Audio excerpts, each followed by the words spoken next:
하나님의 은혜로 있을 데 없는 자 왜 구속하여 주는지 난 알 수 없도다. 믿고 또 의지하는 내 모든 형편하시는 주님 호호에 주실 것을 나는 확실히 아네. 왜 내게 구세 믿음과 또 복음 주셔서 내 마음을 알 수 없도다. 내가 믿고 또 의지하는 내 모든 형편 하시는 주님 호호에 주실 것을 나는 확실히 아네. 내게 성령 주셔서 내 마음을 감동해 주 예수 믿게 하는지 난 알 수 없도다. 믿고 또 의지함은 내 모든 형편 하시는 주님 호호에 주실 것을 나는 확실히 아네. 주여 주여 주여. 하나님 아버지 감사합니다. 오늘도 주일 아침 주의 성전에 나와서 믿음으로 찬양하며 경배하며 또한 아버지 하나님 주의 말씀을 받고자 머리쓰게 하시니 감사합니다. 성령 하나님께서 오셔서 저희들 지혜와 총명의 영으로 충만케 하시고 주의 아버지 거룩한 영으로 충만케 하시고 정직한 영으로 충만케 하시고 세상을 넉넉히 이길 수 있는 믿음과 담대함을 도하여 주옵소서. 오늘도 말씀 속에 살아 역사하신 하나님의 음성이 들려줄 수 있도록 우리의 두 귀를 두 마음을 우리의 아버지며 심령 속에 강하게 역사하여 주옵소서. 우리 주 예수 이름으로 간절히 기도하옵나이다. 아멘. 하나님의 말씀 보도록 하겠습니다. 학개서 1장 12절과 12절 말씀을 보도록 하겠습니다. 자, 학개서 1장 12절입니다. 스알디엘의 아들 스룹바벨과 여호사닥의 아들 대제사장 여호수아와 남은 모든 백성이 그들의 하나님 여호와의 목소리와 선지자 학개의 말을 들었으니 이는 그들의 하나님 여호와께서 그를 보내셨습니다. 백성이 다 여호와를 경외하며 그때의 여호와의 사자 학개가 여호와의 위임을 받아 백성에게 말하여 이르되 여호와가 말하노니 내가 너희와 함께 하노라 하니라. 여호와께서 스알디엘의 아들 유다 총독 스룹바벨의 마음과 여호사닥의 아들 대제사장 여호수아의 마음과 남은 모든 백성의 마음을 감동시키시며 그들이 와서 만군의 여호와 그들의 하나님의 전 공사를 하였으니 그때는 다리오 왕 제2년 6째 달 14일이었더라. 아멘. 자, 할렐루야. 감동을 주시고 감동을 받으시는 주님이라는 말씀의 제목을 가지고 함께 은혜를 나누고자 합니다. 하나님께서는 이스라엘 민족의 백성들이 70년 동안 바벨론의 포로로 참으로 속국을 당하게 되고 그리고 그들이 포로로 생활하면서 말할 수 없는 고통과 괴로움을 겪게 하셨습니다. 그의 본뜻은 하나님께서 그 백성들로 하여금 돌이켜서 다시금 하나님께로 돌아오도록 그들의 마음이 하나님께로 향하도록 하기 위함인 줄로 믿습니다. 이처럼 70년의 포로의 기간이 끝나고 하나님께로 돌아오게 한 그 백성들이 하나님의 성전을 재건하게 되어집니다. 70년 포로 생활에서 돌아온 백성들을 향해서 학개 선지자는 성전 건축을 권면합니다. 성전 건축을 시작하게 되어지는데 하나님 앞에 예비하는 성전 건축을 시작하게 되어지는데 그것이 자꾸만 지연되어져서 늦어지는 가운데 있습니다. 15년 동안이나 늦어졌다는 것입니다. 자, 지은 이유는 여호와의 전을 건축할 시기가 이르지 아니하였다고 한 점으로 보아 그들이 포로 생활에서 자, 귀환 시에 가졌던 자, 성전에 대한 감격이 어떻게 해요? 식어져 있었던 것입니다. 사랑하는 저와 여러분, 하나님 성전 중심으로 예배 중심으로 하나님을 만나기 위해서 하나님의 은혜를 잊기 위해서 하나님의 성전 중심의 삶이 얼마나 큰 복인 것을 깨달아야 할 줄을 믿습니다. 그러므로 인하여서 4절에 보니까 하나님께서 책망을 하십니다. 이 성전이 황폐하였거늘 너희가 자 이때에 판벽한 집에 거하는 것이 옳으니라고 되어 있습니다. 판벽한 집은 모퉁이 가옥이 아니라 특수 재료로 자 건축한 고급 주택임을 말합니다. 하나님께서는 인간의 주택은 호화롭게 건축해서 지어 살면서도 하나님의 성전을 건축하는 일에서 지연하고 그리고 핑계를 대고 더디하는 가운데 있음으로 인하여서 그들을 책망하심 속에 있었습니다.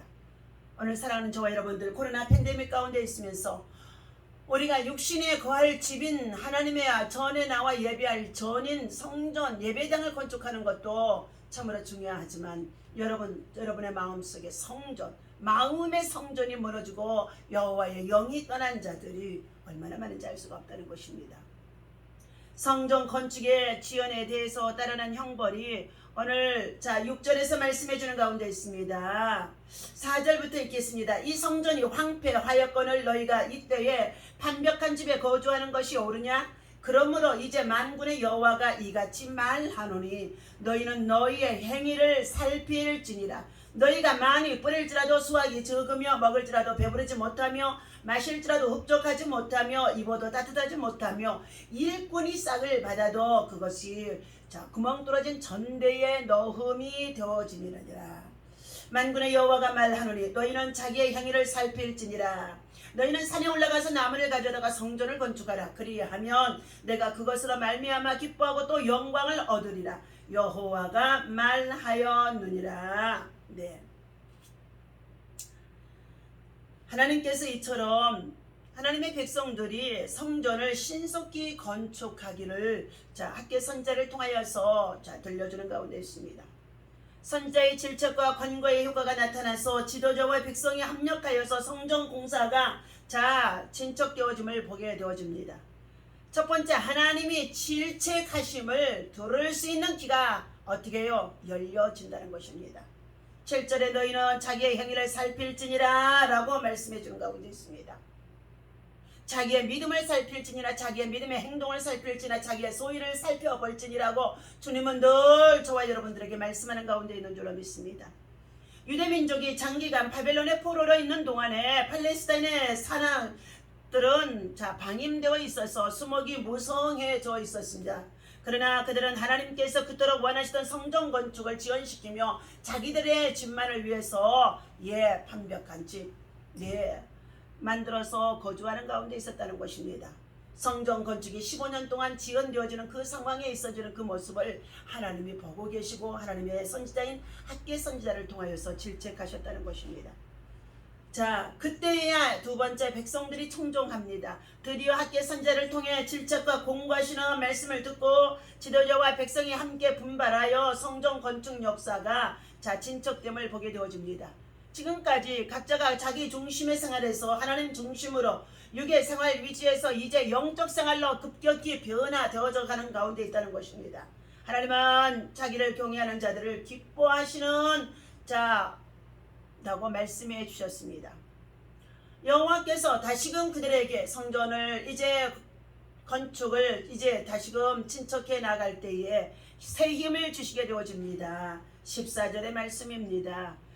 마음을 감동시키심이라는 말씀이 있습니다. 이는 크게 감격되어 있음을 말합니다. 감동은 감정적인 흥분이 아니라 일으키는 것 또는 깨우치는 것을 의미해 주게 되어주는데 13절에 내가 너희와 함께 하느니라 임마누엘로 함께 하느니라 하는 이 말씀을 의미해 주는 가운데 있으면서 하나님의 종들과 모든 하나님의 백성들에게 약속하신 소망과 희망의 말씀이 되어지는 가운데 있습니다.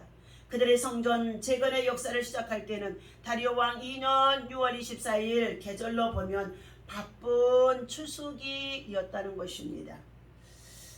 말씀을 드립니다. 감동을 주시고 감동을 받으셨던 우리 예수님이셨습니다. 백부장이라고 불리는 사람이 있었습니다. 네, 이스라엘 사람들은 이 사람을 이방인이라고 불렀습니다. 자신의 하인이 중풍병에 걸려 몹시 괴로워하고 있으니 고쳐달라고 예수님께 나와 간청하게 되어집니다. 그 말을 들으신 예수님은 직접 가서 고쳐주겠다고 말씀하셨으나 그러자 백부장은 이렇게 말합니다. 주님, 나는 주님을 내 집으로 모실 만한 자격이 없는 사람입니다. 그저 한마디 말씀만 해주시면 내 종이 낫겠사옵나이다 하고 말했다는 것입니다. 그 순간 예수님의 가슴이 뛰었습니다.